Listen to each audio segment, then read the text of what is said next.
Hello, everyone, and welcome to the Daryl Talks podcast. Today, we've got a Saltash legend. We have got Lee Russell, and he is the fireman. He is so much more than that, and we're going to find out a lot more about his life. So, without further ado, welcome, Lee. Thank you for having me. It's a pleasure to be on it. No, it's an absolute pleasure to have you, and thank you for finding the time. Obviously, when I was doing my research, you are such a busy guy. It keeps me out of mischief, mate. Absolutely. Yeah. I completely get that. Hence why I started a podcast. Yes, I know. You're the same. You are the same, yeah.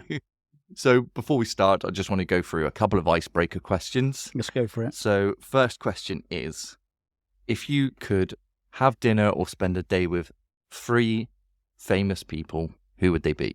You know, it is actually a tough one. I'm not much of a follower. I don't really have kind of role models and all that. Yeah. And I think, if anything, I'm quite content with being with family and friends and all that. But I don't know, rack my brains. I'd go for old school characters. So I reckon Christopher Reeve, the original Superman. My God. Yeah. Fair. Obviously, that's going to be a little bit awkward now, but rest in peace, Chris. But it's okay. Yeah. In this world, they are alive. You don't have to sit there with a corpse. Yeah. Who else would I go with? I reckon Roger Moore, previous James Bond guy. Yeah, Yes. I would have been, interested in what he was like. I feel like you'd have to suit up for both of those. You know, yeah, no matter what you were doing, you could be playing tennis, and you'd still have to suit up. Yeah. And then let's go for another old school favourite of mine, Star Wars. So probably Mark Hamill, Luke Skywalker. Yes. Let's go with that. My God, that's a nice mix. That is a lovely mix. But I think it's like all old school, very much like what I am. Yeah, but there's nothing wrong with that. Yeah. And plus they've got stories. Like they're going to sit talking amongst each other, and you can just sit back and listen. That's right. Yeah. So second question, what is your biggest ick? Now, an ick is something that really grates on you, but may not grate on everybody. Yeah, that's a tough one because not a lot annoys me. You're quite laid back. Pretty laid back. Yeah. So this is tough. I mean, it takes a lot to annoy me, even much more to make me angry. Don't make me angry. You won't like me when I'm angry. Be another good character. Oh, I don't know. Like, I drive for a living nowadays. So I'm a truck driver. So it's going to be driving standards. Then everyone gets annoyed with that. That's a tough one. Is there something from your profession that that would get you? Oh, I don't. Yeah. It doesn't have to be controversial. Okay. Right. Who's listening? Not many people. Mum, if you're listening, close your ears. So look, as part of my role within the fire service, we had a shout a while ago. It was quite a few years ago now. We got called out to a damsel in distress, an elderly lady in her property. She was concerned about something, and we went in there. And ultimately, it was, long story short, a fire detector battery was gone into finished.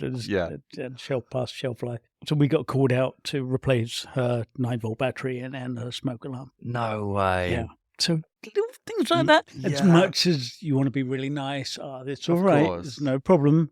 We're here to help. Because in an odd way, they're like customers, aren't they? Yeah.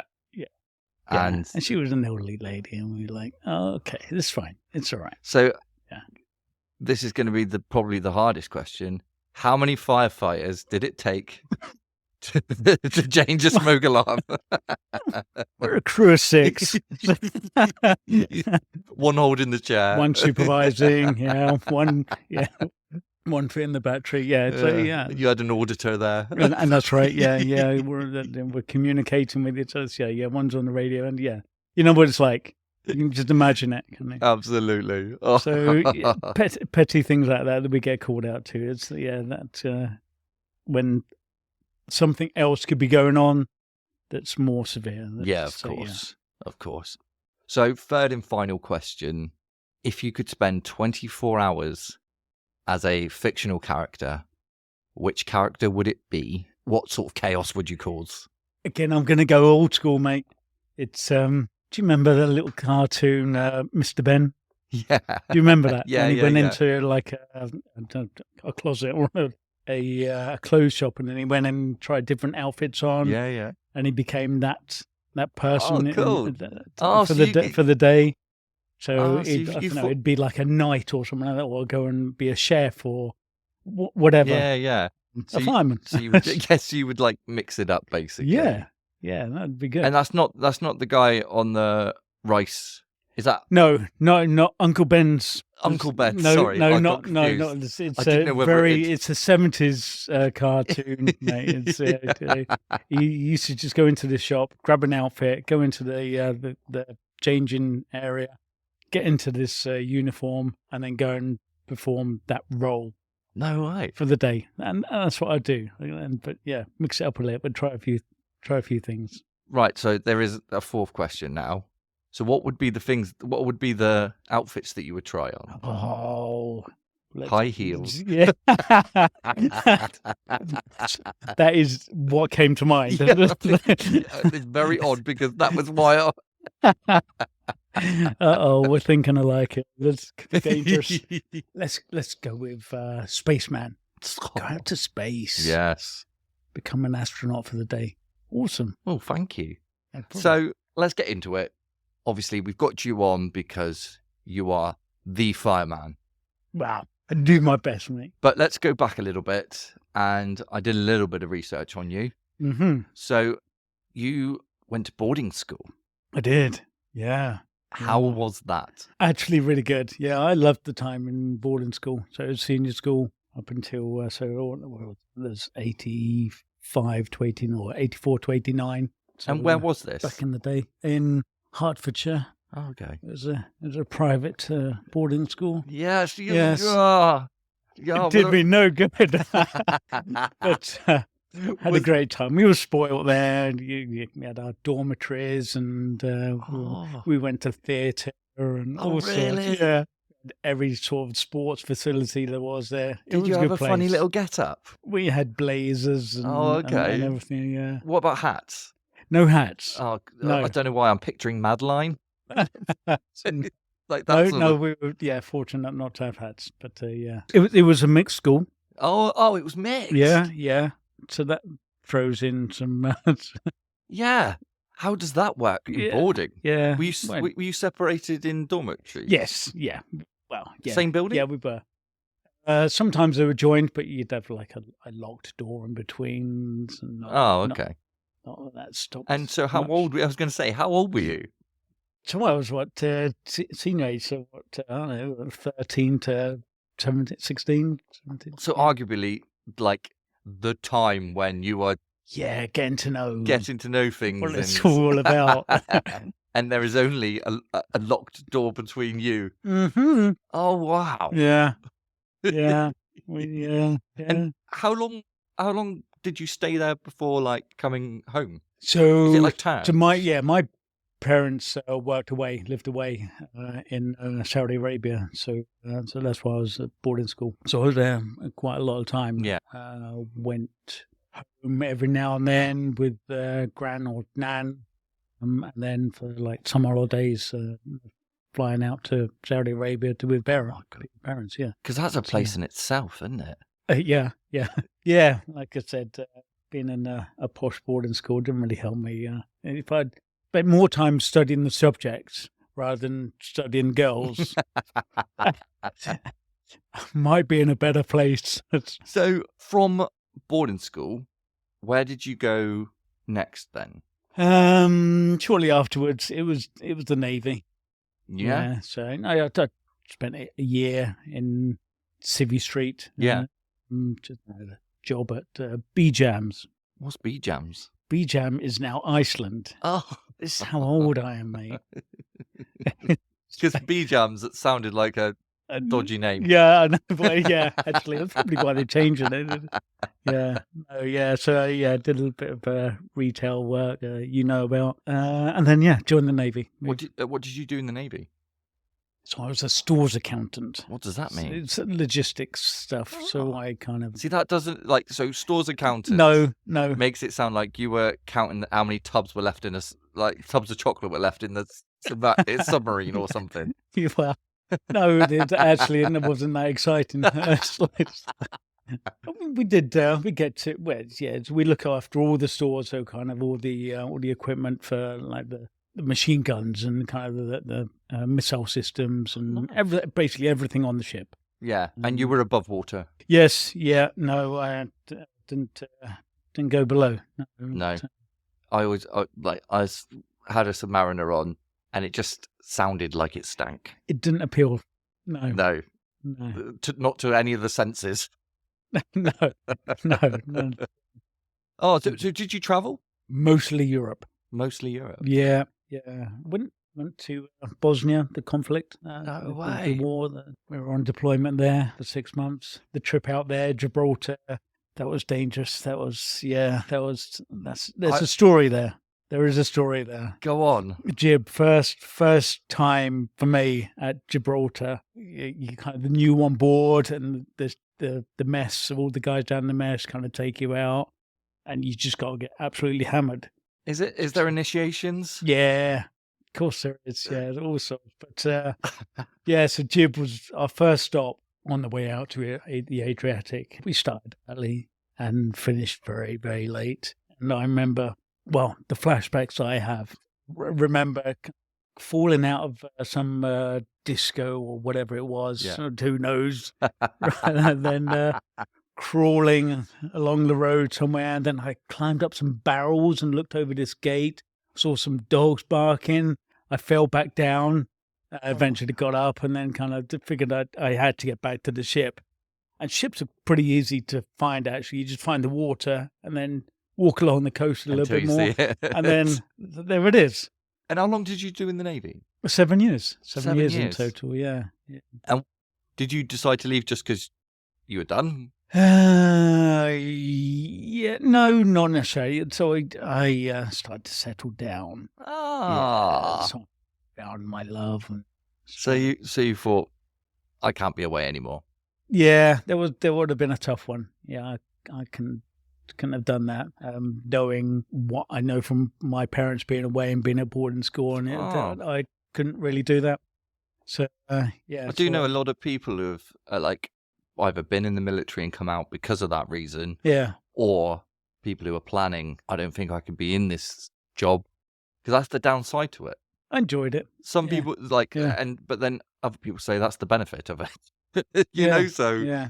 I guess it's just down to preference and where you are in life. So kind of not action as such, but not like you would in the Marines or the Army. Yeah, of course. I mean, there's a Navy action, like we're in the middle of the sea, and kind of you're locking on missiles with kind of another ship or something. Yeah. We had our own little contact, and we were escorting an oil tanker through the Adriatic. Let's call them the enemy. Yeah. So we don't get PC about everything. The enemy frigate had come alongside us, and then two of their gunboats came alongside us. Started threatening, missile lock on and everything. Kind of, we were on a frigate as well. Name the ships and all that. Just keep it very vague. And so for a while we were on missile lock on. Eventually, one of their ships tried to ram us. This was all in the news as well. So this is not like secrets. No, that's all right. I appreciate that. I'm probably not getting an exclusive insight. I was on the bridge. My role was on the bridge, so I could see everything that was going on. And eventually, another friendly ship came alongside. It was a Dutch frigate, and then their special forces boarded the tanker because the tanker was being flooded by the enemy. Wow. Yeah, and we so it was really serious. It was pretty serious. We were the first ship to go to war action stations since the Gulf War. No way. Yeah, so it was full on. How high do you think your heart rate was?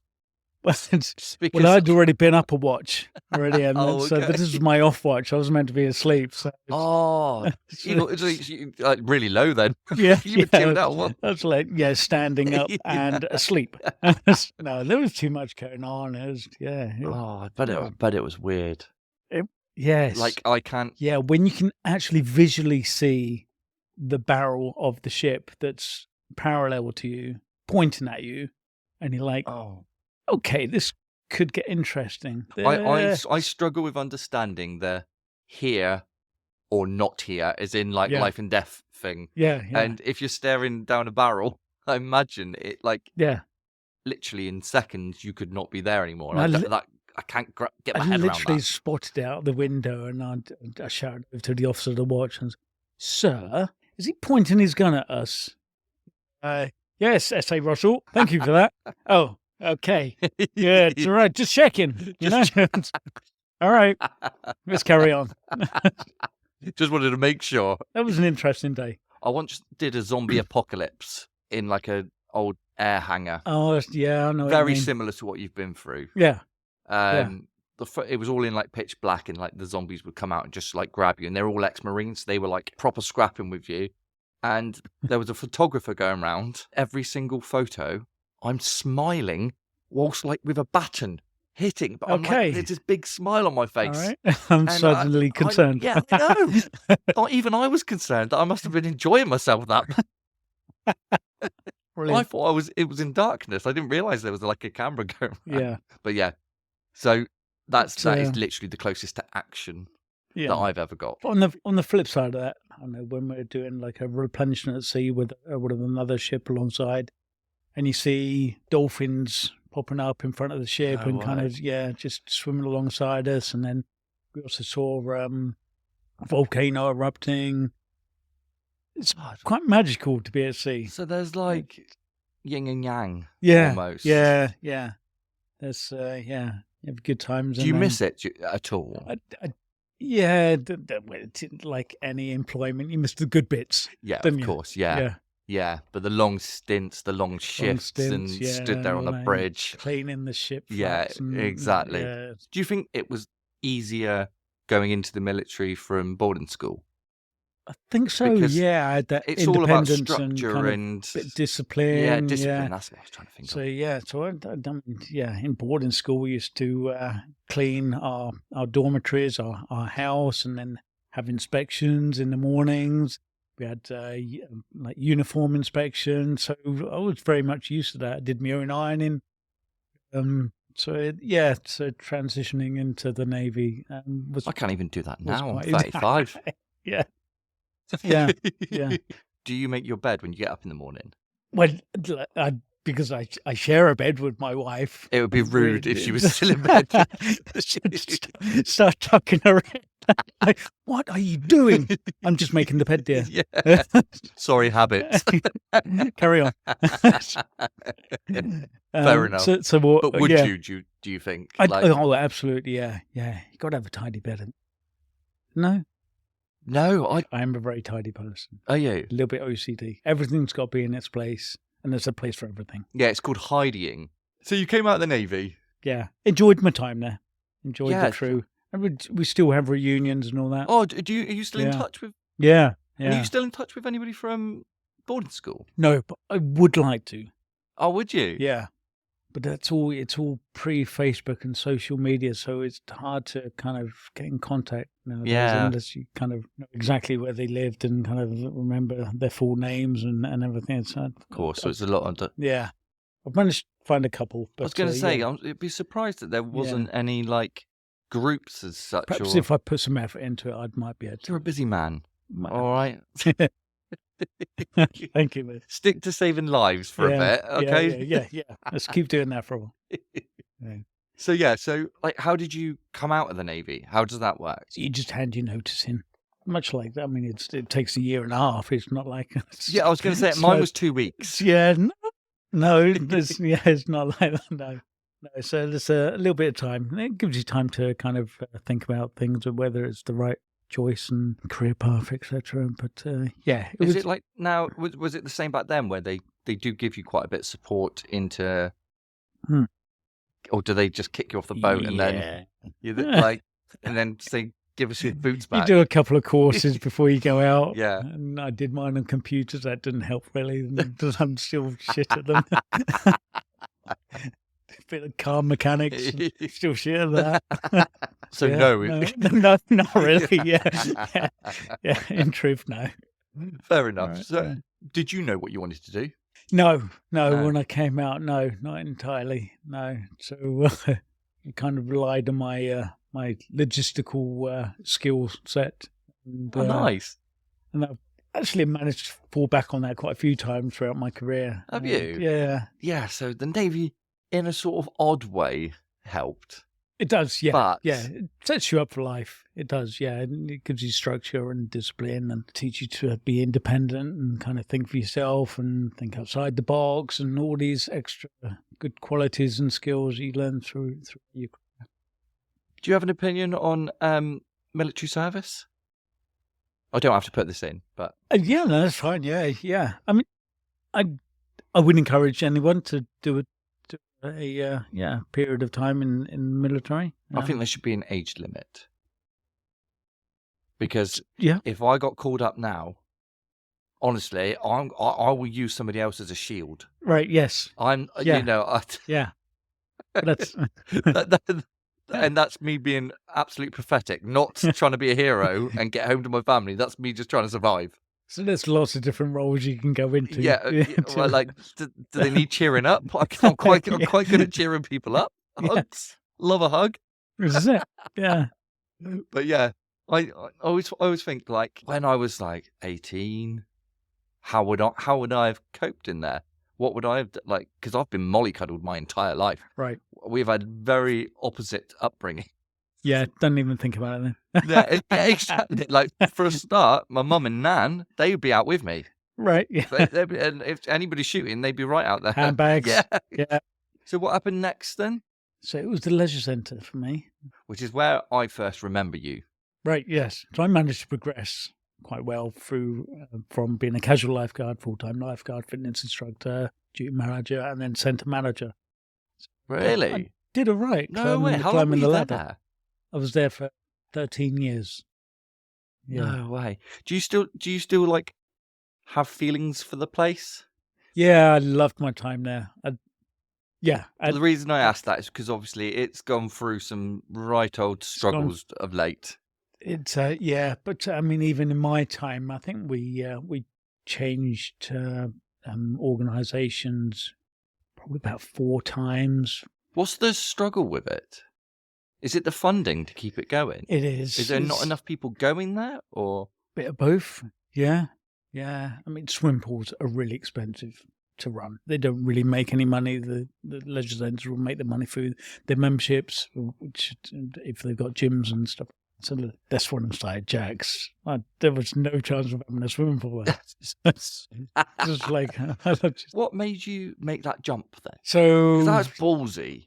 Yeah, a little bit mad. Anything. I admire crazy, anybody going out and just starting their own business. It was an absolute risk. But you know what? I got to a point, and I was, like I said, I was the centre manager. I wasn't really the centre manager. I was just a puppet on strings. Yeah. The senior management, the directors, etc., all pulling my strings. And I was like, yes sir, no sir, yes sir, no sir. I felt I could do better or different. Yes. Not necessarily better, differently. I'd want to do something differently. And I wanted to be able to provide something for all ages. And so my main focus when I started Jack's was actually getting the youth in. So starting them really young, getting them into fitness, it was and a bit of fears. I absolutely admire that. Because I think I had more of an idea of fitness when I was doing sport at school. Yeah. Actual fitness and how training with weights and things can help in all matters of the. Yeah. Like I caught on maybe 15, 16. Yeah. And started learning about it then. So to be able to start that early and have that inbuilt by the time you hit secondary school, and then you're going to have your struggles with the ladies, the gents, and all those questions that you start asking yourself. Yeah. But then gyms are just great. Yeah, it was also about breaking down barriers. Wanted everyone to be able to come into the gym and feel comfortable and have a good time and have a laugh. And there was no seriousness to it. And just a relaxed, kind of family-friendly atmosphere. And it what I feel like you and I was a member, but I feel like you really did that. I think we did, yeah. Having the right staff was key to that as well. And I was so fortunate to be able to handpick 2 key staff, which is Sam and Jay James. Yeah, that's Sam Holman. Sam Holman and Jay Curtis. Jay Curtis, yeah. They're legends. They are legends. So I knew Sam from Leisure Centre. Yeah, she's awesome. And Jay was just there all the time. Yeah. And he's just a very special gent, isn't he? Yeah. But then you went through a lot together with that place though, didn't you? We did, yeah. So it started off in a small unit just to get going, and then very rapidly we had to move. We had to move into bigger premises. Is that because of the uptake? We were maxed out. Classes maxed out, and the gym was busy. Personal training, everything was. It's great. It was a great success. And then we moved to bigger premises. A tough move again. That was a lot of work. It was a lot of work, mate. I remember nearly broke me. Almost seeing the shell. It's a huge unit. It was it's huge. Yeah. And 2 floors. 2 floors. Well, we built the second floor. Yeah. Yeah. Literally designed, built it. But it was beautiful. Yeah. Yeah. We did our best with it and kept on going. Yeah. I ran out of steam, mate. Yeah. It's full on. You just got to keep, because you were there like all hours. All the time. 7 days. Yeah. I like 6 in the morning. I remember seeing 9, you 10 just o'clock at night. in the nicest way possible. You looked shattered. I just see it because you very rarely were sat down. Yeah, no, God, yeah, that You would were have been always dangerous. even I when might you have actually slept. Yeah, even when you were on the desk, you were stood up. But all good things come to an end, unfortunately. Variation for such a small space. Mm. So I put on some boxing gloves one day.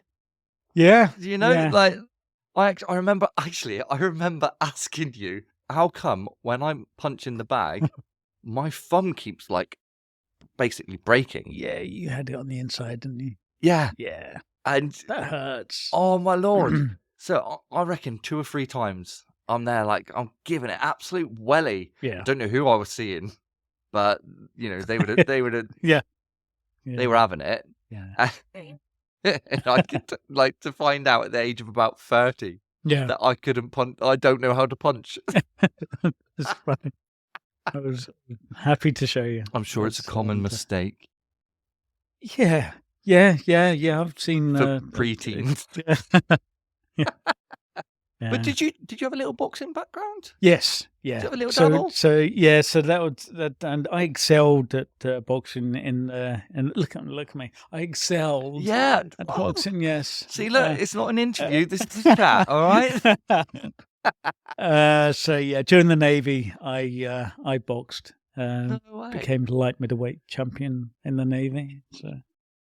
I'm certainly nowhere near light middleweight nowadays. No, it's super heavyweight. That's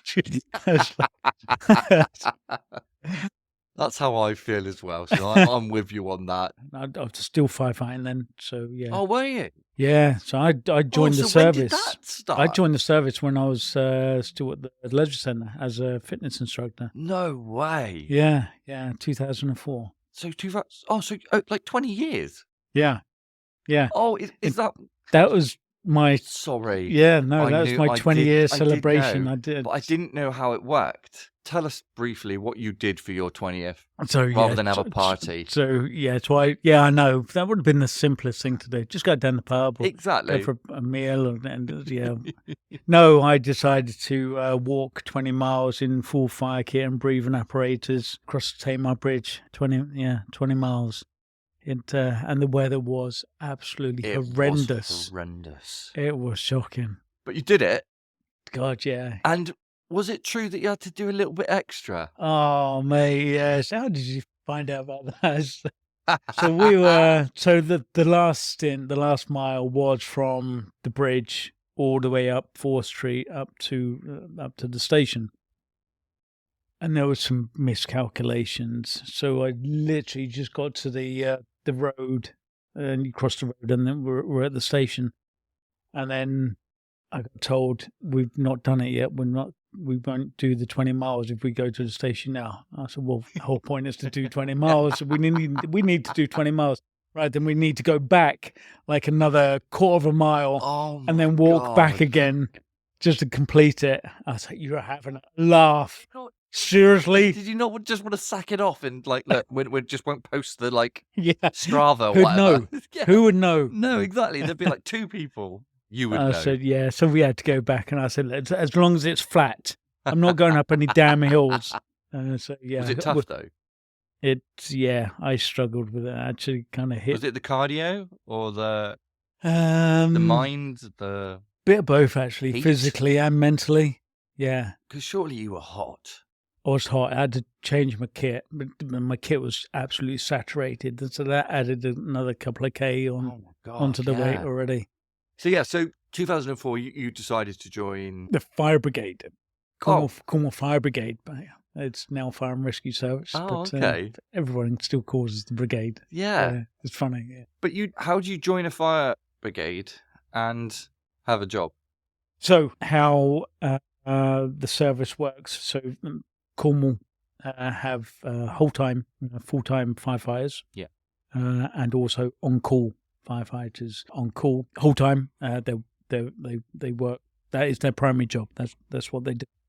And they work watches or shifts. On call, we are contracted to a number of hours the week, and we fulfil those hours outside of or in conjunction with our primary work. So for me, at the time, I was a fitness instructor at the leisure centre, but I'd have this alert on my hip at all times, and as soon as that goes beep, beep, beep, beep, you make a way to the station and go about your business as a firefighter.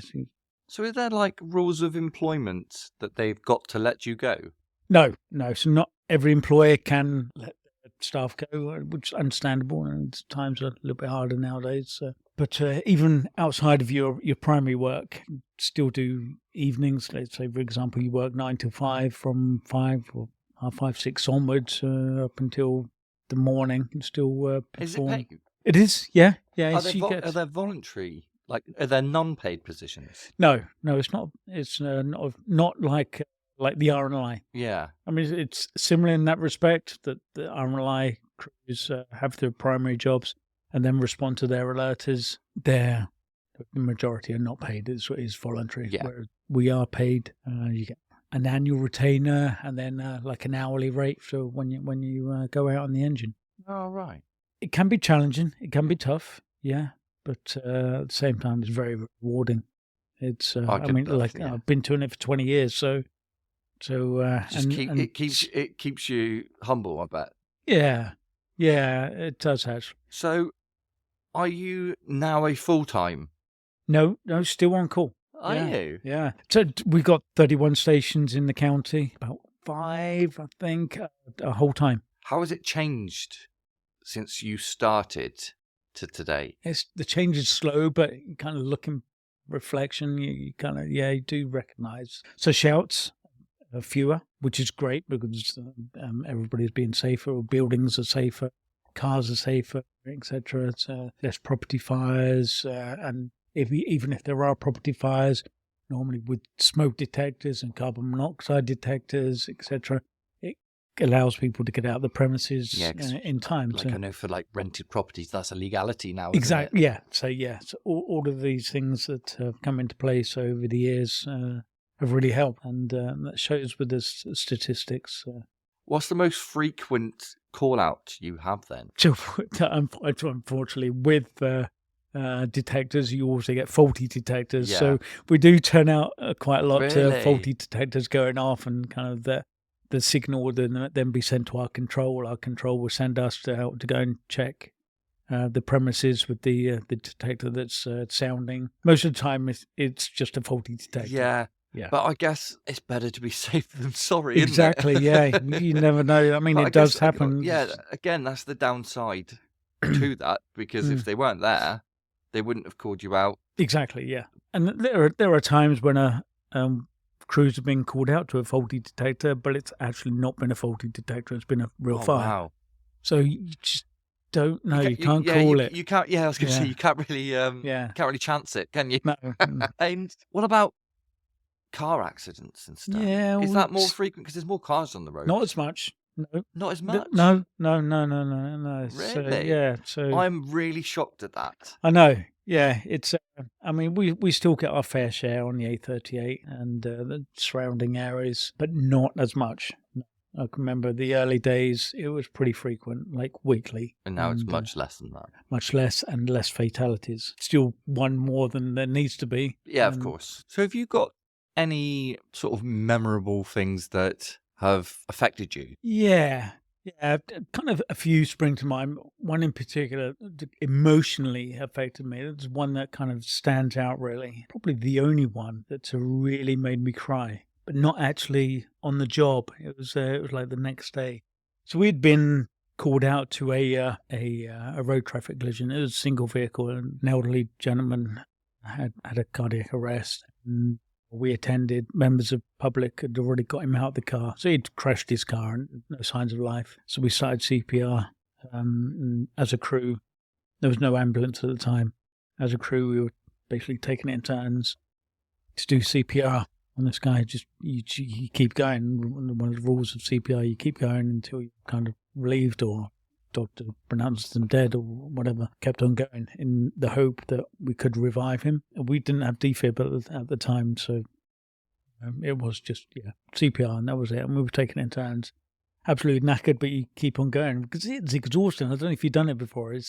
No, but I've seen it, and that tires me out. Over a period of time, it's actually quite knackering. Eventually, paramedics, the ambulance did turn up, and they took him, put him into the back of the ambulance. Carried on trying, used defib. Unfortunately, he didn't survive. And that was that. Came back to the station. Everything was fine. It was kind of, you to kind of just accept it and move on. But then the next day, I was still working at a leisure centre. I was a manager then, and I was banking the cash from the days, previous days taken. I went down to the bank when there were banks. Yeah, I remember that. Yeah, that must have been.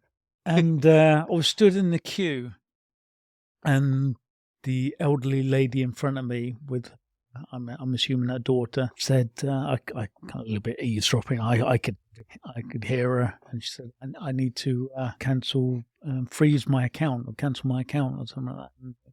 And they asked for the reasoning. She explained, my husband passed away yesterday, and gave the name, and I knew his name. Like, shit. That is yeah. And then that kind of brings it back to reality, and then you kind of So it's not just a casualty. Yeah, we're talking about a real person now, and his wife is now having to go through all of this, and because that's how you've got to deal with it as a group of people that go through that. I imagine you've got to be able to switch off. Or, to a point, you've got to forget about it and move on. Otherwise, it just builds up. Else it would just be a one-hit wonder. You'd have so much turnaround stuff. So I actually spoke to her. I kind of followed her outside the bank, and I said to her, we were trying to revive your husband. We did everything we could possibly do. So sorry for your loss. And then after that, went back in the car, headed back to the leisure centre, and just stayed in my car and cried for a bit. But that felt good to get it out, though. Actually, yeah, I know. It's making my eyes water now. I'm sorry. That's right. No, it was reality. I mean, I don't want to kind of sound cold or anything, but you almost deal with the gory stuff and the fatalities and stuff like that, and you because it's on the job. It's part of the incident. They're casualties, like I said. Yeah. But it's not until that instance where it kind of brought it home, and there is actually this gentleman's family and everything. There's the aftermath and kind of Yeah. It must. And it must be tough. I had not experienced that before. The need for you is already on a negative, isn't it? Yeah. Do you know what I mean? Yeah. Nobody's ever calling you so you can congratulate them on something. It's always a need. Yeah. Hopefully. It was quite a serious one. So, yeah. It's What sort of support is there within the fire service then? They've got great support nowadays. You've got various couple of different establishments that we can go off to. There's one just up the road in Chudley. And we can go there for rehabilitation, both mentally, physically, through the service, but also with the Firefighters charity as well. And what is that charity then? Yeah, basically an organisation that looks after the welfare of firefighters and ex-firefighters and the family as well. Oh, wow. I suppose a good day is no calls. Yeah, absolutely, yeah. Isn't that weird? A safe community. Yeah, and that's the prevention work that the service is so investing into now. So the home fire safety visits that we do for the vulnerable and elderly, etc. Just making sure they've got their smoke alarms. They work. My nan loved hers. Excellent. Good. Do they have escape plans and stuff like that? And then we go to the schools and youth clubs, and we get out, and you've seen us out in the community. It's amazing. Absolutely love that. Do you? Yeah, we that's love really it. Nice. Yeah, we love getting in amongst the community, giving safety tips where we can. And we have our open days, all sorts. Even kind of like the charity events. We're doing stuff within the community for the community. So there's so much to the role. Yeah. That's why 20 years on, I am still loving it. On like a final sort of like closing question, if you could give any advice in the most simplest form of something that could make your job easier, what could I do or not do? Drive safely. Yeah, I mean, that's road traffic collisions are pretty, can be quite catastrophic, and so that's the main one. Safely, because that's blunt enough. Because ultimately you're in control of this potential lethal weapon, which cars can be. Obviously, you live in Saltash and you work in Saltash. How scary is it for every single call that you might know them? Yeah, I know. So I've known a couple of people. Yeah. That adds a whole new component to a job role. Yes, you turn up to an incident. Let's say, for example, it's a road traffic collision, and you identify the car. Yeah. You see the license plate on the floor 30 yards away. I definitely think about it. Do you? If I saw a car that I knew, how do you react to that? Do you remain all professional and carry out your role? That's what I mean, because trying to be kind of impartial and not get emotionally involved, or do you just absolutely get completely emotionally involved and throw your helmet off and saying dive through the window? That's sort it out. Have you got to be a certain? You can never be too far away if you're on call. Is that a thing, or? That's right. Yeah. So part of the criteria, and we are. Open for applications quite soon. Part of the criteria is to live within. So for us, pretty much Saltash. So it's within about 4 or 5 minutes. Well, thank you so much, Lee. I really, really appreciate you taking the time out. I'm so glad you didn't get called. Yeah, because awkward. Yeah. Yeah, and also having to step up and be a fireman like you would have expected me to. Yes. Would have been terrible. Yeah. So there we have it. I really hope you guys enjoyed it as much as I did, because this has been so interesting. Thanks for listening. Cheers.